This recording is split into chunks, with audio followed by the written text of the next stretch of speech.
Good evening and welcome to Tucker Carlson Tonight. Guess what's still going on? You guessed it, the impeachment trial. It continues this hour. The president's legal team currently speaking. We'll dip in live if anything newsworthy happens. Think back to 2016 in the campaign then. Donald Trump used to recite a poem about a woman who took a dying snake into her house and nursed it back to health. The snake did become healthy and then immediately whipped around and bit the woman. As she breathed her last breaths, the woman asked the snake, "Why did you do this?" "Well, because I'm a snake," was the reply. "That's what we do." All of which somehow reminds us of disgraced former National Security Advisor John Bolton. Republicans in Washington tonight seem shocked to discover that Bolton has turned and betrayed his former boss, Donald Trump. But they shouldn't be shocked. That's who John Bolton is. That's who John Bolton has always been. That's what John Bolton does. And not to brag, we called it long ago. Yesterday, the New York Times reported that Bolton's new book contains sections designed to help the Democratic case for impeachment. Bolton accuses the president of delaying military aid to Ukraine in order to pressure its government into investigating Hunter Biden.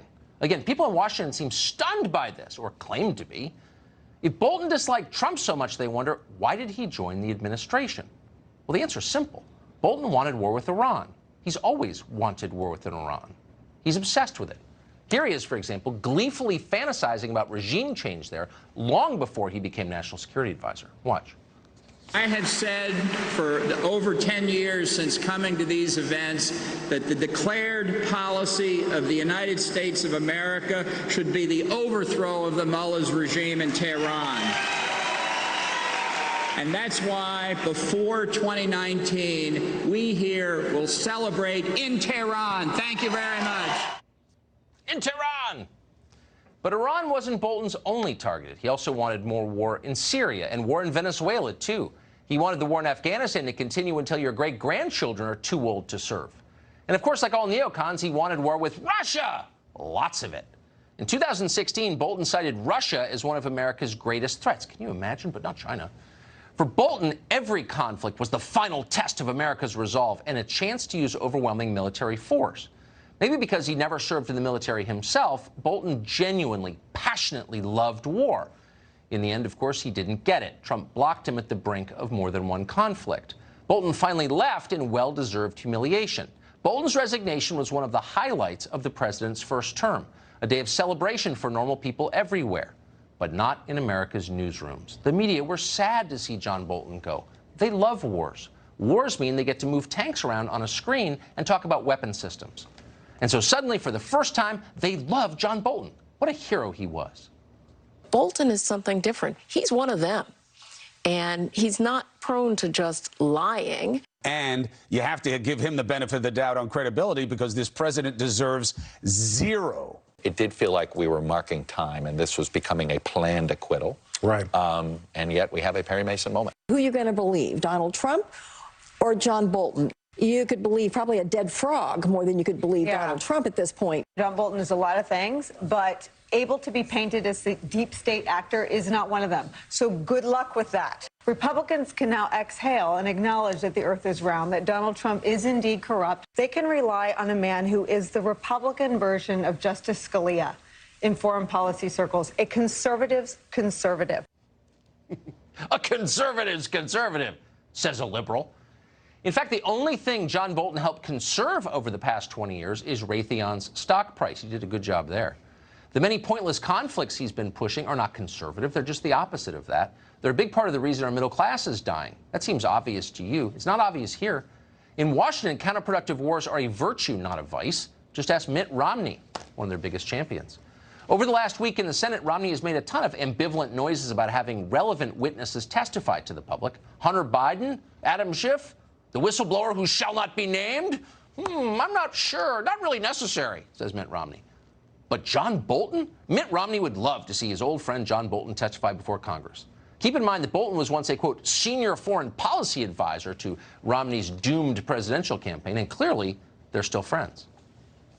I think with the story that came out yesterday, it's increasingly apparent that it would be important to hear from John Bolton. It's pretty fair to say that John Bolton has a relevant testimony to provide to those of us who are sitting in impartial justice.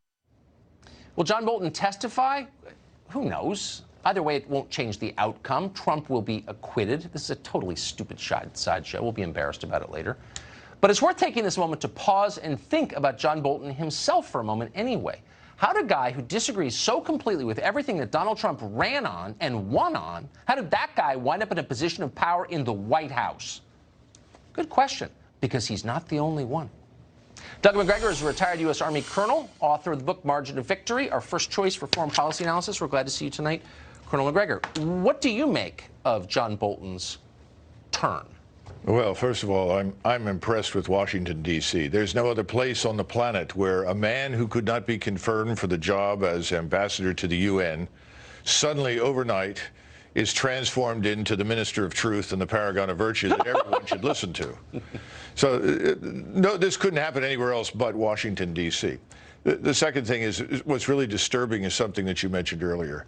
This is someone who probably is the most strident advocate for the use of American military power everywhere that we've ever had in the White House, certainly in the job as National Security Advisor. And this from a man who announced very glibly to the American public and numerous publications that, you know, gosh, I didn't see any point to serving in Vietnam because by the time I might have been over there, gosh, the war was probably over anyway, so I saw no point and found a place in the National Guard. So this is the irony coming from someone who has espoused keeping troops in places long beyond the possibility of victory. Absolutely. And clearly he was fired principally, not just for the broader issues of Iran and Venezuela and Syria and so forth, but because specifically he spoke publicly and said that Libya could be a good model for North Korea at a point in time when the President of the United States was building a policy to diffuse the conflict, the crisis, the war, end the war on the Korean Peninsula. That's the great tragedy. And finally, President Trump said that's enough. I wonder, would any sane person say Libya that went from a dictatorship, for sure, to a place of total chaos where there are slave markets in the capital? Would anyone look at Libya today and say, you know, we need more of those? Well, probably Hillary Clinton, since she was the principal force behind it, but I'm sure that John Bolton would have been much happier with Hillary Clinton, certainly more satisfied with George Bush that he served than with Donald Trump. And here's the final tragedy. Everyone knows everyone knows that Mr. Bolton has strong views. No one questions that. Everyone knows his advocacy for wars in many places. And yet, somehow, magically, he got the job and then managed to keep large numbers of people in the National Security Council staff who were all committed anti-Trumpers and to bring in new anti-Trumpers like Elliott Abrams, Jeffries, and others in support of his policies of confrontation and hostility. He thought he was president, and that's ultimately what did him in. It seems by his behavior that he was working to undermine the president while he was there. I mean, this doesn't seem a departure from what he's been doing for the last couple of years. Oh, no, absolutely. And remember, he's very much in line with those 4 stars that brought the president over to the Pentagon, sat him down in the tank and said, we'll straighten him out. We'll explain to him why none of these wars can end, why we have to have troops everywhere. That's John Bolton. This town is full of people like John Bolton. The only difference is that Bolton didn't even bother to disguise it. He walked in, actively subverted, tried to replace Donald Trump's policies with his own.